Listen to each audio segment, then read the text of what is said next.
Random House Audio presents A Spy Among Friends, Kim Philby and the Great Betrayal, by Ben Macintyre. Read for you by John Lee. Friends. Noun, general slang for members of an intelligence service, specifically British slang for members of the Secret Intelligence Service, or MI6, International Spy Museum. If I had to choose between betraying my country and betraying my friends, I hope I should have the guts to betray my country. Such a choice may scandalize the modern reader, and he may stretch out his patriotic hand to the telephone at once and ring up the police. It would not have shocked Dante, though. Dante places Brutus and Cassius in the lowest circle of hell because they had chosen to betray their friend Julius Caesar rather than their country, Rome. E. M. Forster, 1938.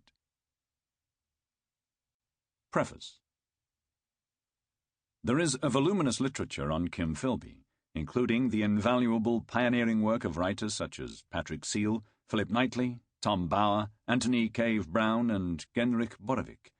But to many readers, Philby remains opaque, like the Cold War itself, often alluded to but little understood.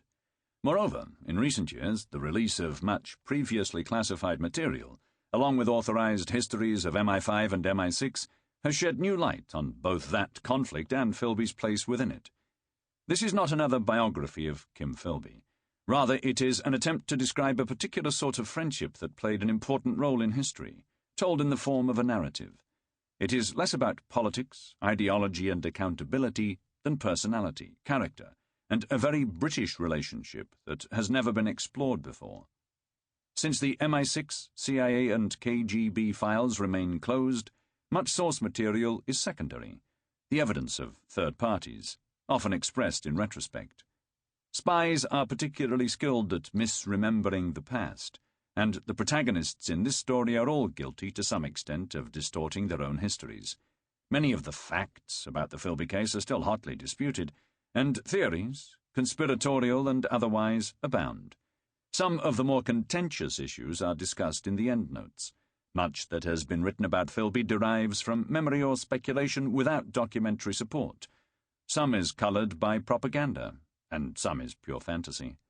Until and unless the official files are released in their entirety, a degree of mystery will always be attached to these events.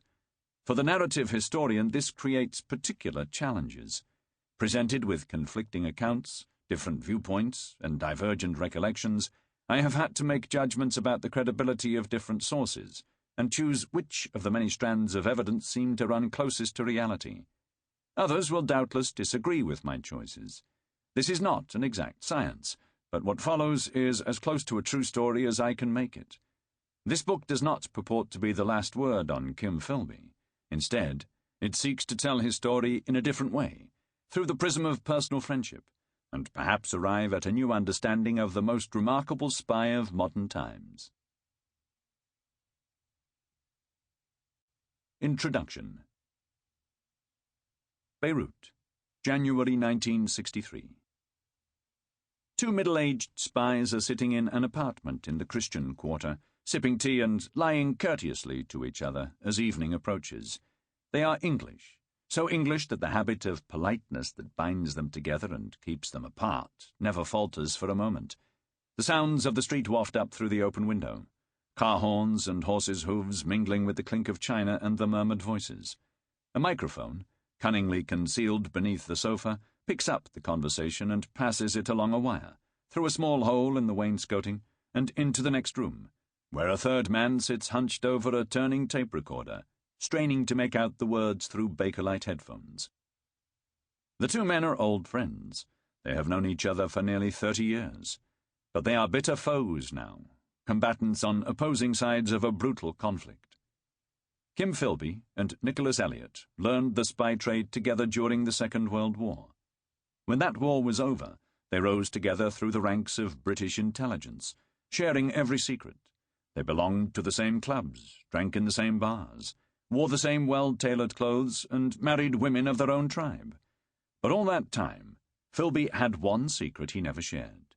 He was covertly working for Moscow, taking everything he was told by Elliot and passing it on to his Soviet spy masters. Elliot has come to Beirut to extract a confession. He has wired up the apartment and set watchers on the doors and street. He wants to know how many have died through Philby's betrayal of their friendship. He wants to know when he became a fool. He needs to know the truth, or at least some of the truth. And once he knows, Philby can flee to Moscow or return to Britain or start anew as a triple agent or drink himself to death in a Beirut bar. It is, Elliot tells himself, all the same to him. Philby knows the game, for he has played it brilliantly for 3 decades. But he does not know how much Elliot knows. Perhaps the friendship will save him, as it has saved him before. Both men tell some truth, laced with deception, and lie with the force of honest conviction, layer upon layer, back and forth. As night falls, the strange and lethal duel continues, between 2 men bonded by class, club, and education, but divided by ideology. 2 men of almost identical tastes and upbringing, but conflicting loyalties, the most intimate of enemies. To an eavesdropper, their conversation appears exquisitely genteel, an ancient English ritual played out in a foreign land.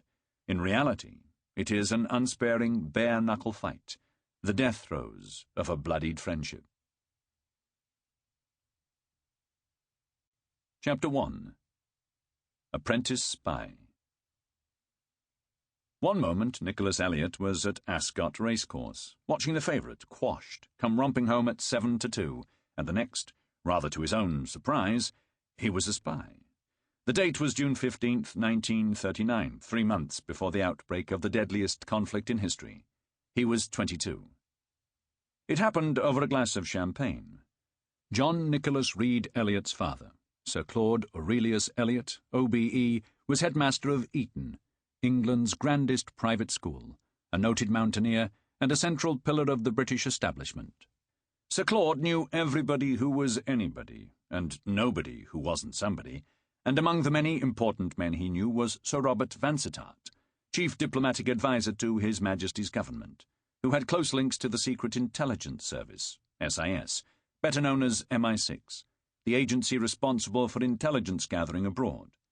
Nicholas Elliot arranged to meet Van at Ascot, and, over drinks, mentioned that he thought he might like to join the intelligence service. Sir Robert Vansittart smiled and replied, "I am relieved you have asked me for something so easy." So, that was that, Elliot wrote many years later. The old boys' recruitment network had worked perfectly. Nicholas Elliot was not obviously cut out to be a spy. His academic record was undistinguished. He knew little about the complexities of international politics, let alone the dexterous and dangerous game being played by MI6 in the run-up to war.